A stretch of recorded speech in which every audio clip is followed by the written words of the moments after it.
இன்றைக்கி காலையிலே சமையல் வேலை ஆரம்பிச்சாச்சுங்க. ஒரு பக்கம் சூப் வச்சுட்டு இன்னொரு பக்கம் வெள்ளை வைக்க ரவையை வறுத்துட்டு இருந்தேன். இந்த சூப்பில் வந்து பார்த்திங்கன்னா நான் ஆரோ ரூட் பவுட்ரு வந்து மிக்ஸ் பண்ணியிருக்கேன். நம்ம எப்பவுமே கார்ன்ஃப்ளவர் மாவு சேர்ப்போம்ல, அதுக்கு பதிலாக நான் ட்ரை பண்ணிகிட்ருக்கேன். நல்லா அவுட்புட் வந்ததுக்கப்புறம் உங்களோட ஷேர் பண்ணிக்கிறேன். இன்றைக்கி நம்ம சமையல் என்னன்னு பார்த்துக்கிட்டே உங்களோட ஒன்று ஷேர் பண்ணிக்கலான்ட்டு இருக்கேங்க. இந்த லேட் மேரேஜ் இருக்குதுல்ல, நம்ம ஒரு ஏஜ் க்ராஸ் பண்ணிட்டோம்னாலே சோஷியல் லைஃப்பில் நம்மளால் வந்து ஹாப்பியாக இருக்கவே முடியாது. எங்கே போனாலும் ஏன் இன்னும் கல்யாணம் பண்ணல, என்னாச்சு, ஏதாவது வருதா, ஏன் ஏன் ஏன் ஏன் ஏன் ஏன்டா ஏன் நடந்தா நடக்காதா, நடக்காததுனால தானே நடக்காமல் இருக்குது அப்படின்னு தோணும். சில டைம் பயங்கர கோவம் வரும், சில டைம் அந்த இடத்துல சிரிச்சுட்டே சமாளிச்சுட்டு அப்புறம் அந்த ரூம்க்கு வந்து ஒரு ஏன் நம்ம ஏன்டா ஏன் என் வாழ்க்கை இப்படி எல்லோரும் கேள்வி கேட்குற மாதிரி இருக்குன்னு ஒரு ப்ரெஷர் வரும் பார்த்தீங்களா. அதை நீங்கள் அனுபவிச்சிருக்கீங்களா? அனுபவிச்சிருந்தால் மறக்காமல் கமெண்ட் பண்ணுங்கள். அப்புறம் ஒரு முக்கியமான விஷயம், இது நான் ஃபஸ்ட் பண்ண வெள்ளரவங்க.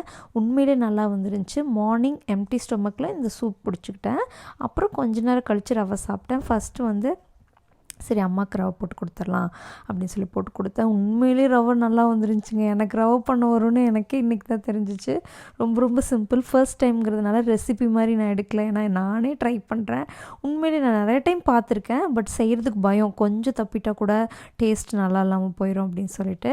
அப்புறம் எங்கள் வீட்டில் ரவை ரொம்ப பிடிச்ச ஆள் வந்து சானியா. ஆனால் இவ என்னன்னு தெரிலங்க, ஏன்னா எங்கள்கிட்ட வந்து நான் சானியா வந்து அடாப்டட் தான். சானியோட ஸ்டோரி வந்து ஒரு வீடியோவில் ஷேர் பண்ணியிருக்கேன், அது டிஸ்கிரிப்ஷனில் லிங்க் தரேன். இவன் எப்படி எங்கள் வீட்டுக்கு வந்தான்னு சொல்லி பார்த்தீங்கன்னா தெரியும். ஆனால் சானியா ரவை செஞ்சுட்டாலே போதும் கிச்சனுக்கு வந்துடுவா. நான்வெஜ் எப்படி நாய் கேட்குமோ அந்த மாதிரி இவ கேட்பா.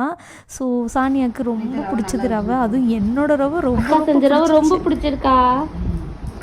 ஐயோ, ஓ ரவை கூட இப்படி கேட்டிருக்காளா பாத்தியா சானியா. ஸோ எப்போவுமே சானியாவோட லைஃப் ஹிஸ்ட்ரியை நான் யோசித்து என்ன நானே தேர்த்திக்குவேங்க. இன்னும் அந்த ப்ரெஷரில் தான் போயிட்டுருக்கு. நிறைய மனக்கவலை இருந்தாலும் எனக்கு இப்போது ரொம்ப சந்தோஷம், ரொம்ப கம்ஃபர்ட்டாக நான் ஃபீல் பண்ணுறது யூடியூப்பை உங்களோட பேசுகிறது, உங்களோட ஷேர் பண்ணிக்கிறது, நீங்கள் பண்ணுற கமெண்ட்ஸ் மட்டும்தான். ஸோ இன்றைக்கி ஒரு ஆர்கனைசர் வாங்கியிருந்தேங்க.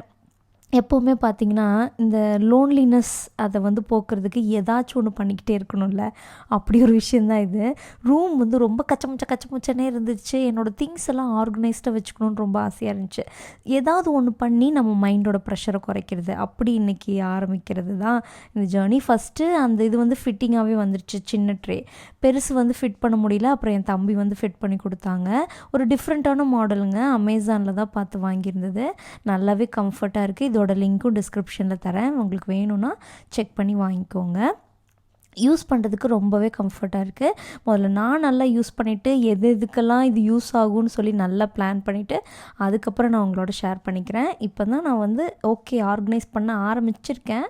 கம்ப்ளீட்டாக ரூம் ஆர்கனைஸ் பண்ணதுக்கப்புறம் நான் எதில் ஃப்ளாப் ஆனேன், எது எனக்கு ஹெல்ப் ஆச்சுன்னு சொல்லி கண்டிப்பாக உங்களோட ஷேர் பண்ணிக்கிறேன். நீங்களும் ஏதாவது இந்த மாதிரி கவலையில் இருந்தீங்கன்னா சத்தியமாக கவலைப்படாதீங்க. கோவப்படுற மாதிரி கவலைப்பட்டாலும் உடம்பு கெட்டு போயிருங்க. ஏன்னா இந்த கோவமும் கவலையும் அதிகமாக நான் பட்டிருக்கேன். இந்த 2 விஷயம் பண்ணுறதுனால நமக்கு தான் மைனஸ் ஆகும், பிரச்சனையோட இன்னொரு பிரச்சனை ஆட் ஆன் ஆகும், அவ்வளோதான். ஏன்னா ஒவ்வொருத்தர்கிட்ட போய் நீங்கள் அப்படி பேசாதீங்க கேட்காதீங்கன்னு சொல்ல முடியாது. அப்படி சொல்லிட்டு இருந்தோம்னா சோஷியல் லைஃப்பில் நம்மளால் நார்மலாகவும் இருக்க முடியாது. என் ரூம் ரொம்ப கச்சன்னு இருக்கும். இதுக்கு காரணம் வந்து என்னென்னு பார்த்தீங்கன்னா, ரீசெண்டாக ஹாஸ்டல் திங்ஸ் எல்லாம் வெக்கேட் பண்ணி கொண்டு வந்து என்னோடய குட்டி ரூமில் தான் வச்சுருக்கேன். ஏன்னா எனக்கு இன்னும் என் வீட்டில் ரூம் கொடுக்கல. வீட்டில் வேலைலாம் நடந்துட்டுருக்கிறதுனால ஒரு குட்டி ரூமில் நானே ஒண்டி கொடுத்து நடத்திட்டுருக்கேன். அதனால தான் கசன்னு இருக்குது. அதுக்கப்புறம் சக்கரவள்ளி கிழங்கு இன்றைக்கி மதியானம் பொரியல் பண்ணுறதுக்கு எடுத்துருந்தோம். அப்போ தான் ஒரு கிழங்கு முளைச்சிச்சு. சரின்னு முளைச்ச கிழங்கு சைடாக வச்சுட்டு முளைக்காத கிழங்கு எடுத்து இன்றைக்கி பொரியல் பண்ண கொடுத்தாச்சுங்க. இந்த மாதிரி தான் ஒரு விஷயம் நடந்ததுன்னா அதுக்கு என்ன சொல்யூஷன் பார்க்கணும். இப்போ இந்த சக்கரவள்ளி கிழங்கு எடுத்து ஓரமாக வைக்கிறது உடனே நடக்கும், பட் அப்படி லைஃப்பில் எல்லாமே உடனே நடக்காது. சில விஷயத்துக்கு டைம் எடுத்துக்கும். அமைதியாக அந்த டைமை கொடுக்கறது நமக்கும் நம்மளை சுற்றி இருக்கிறவங்களுக்கும் ரொம்ப நல்லது. ஸோ இன்றைக்கி சிம்பிளாக ஒரு வெங்காயம் பூண்டு போட்டு ஒரு காரக்குழம்பு வச்சுருந்தாங்கங்க. எனக்கு காரக்குழம்பு அந்த அளவுக்கு பிடிக்காது, ஆனால் என்ன பண்ணுறது, பசிக்குதில்ல சாப்பிட்ணும்ல அப்படின்னு சொல்லிட்டு காரக்குழம்பு ஊற்றியாச்சு. அதுக்கு கூட வந்து பார்த்திங்கன்னா சக்கரவள்ளி கிழங்கு வந்து பொரியல் பண்ணியிருந்தாங்க. இந்த பொரியல் உங்களுக்கு தெரியுமா, நீங்கள் சாப்பிட்ருக்கீங்களான்னு சொல்லுங்கள். உங்களுக்கு தெரிஞ்சிருந்துச்சுன்னா கமெண்ட் பண்ணுங்கள்.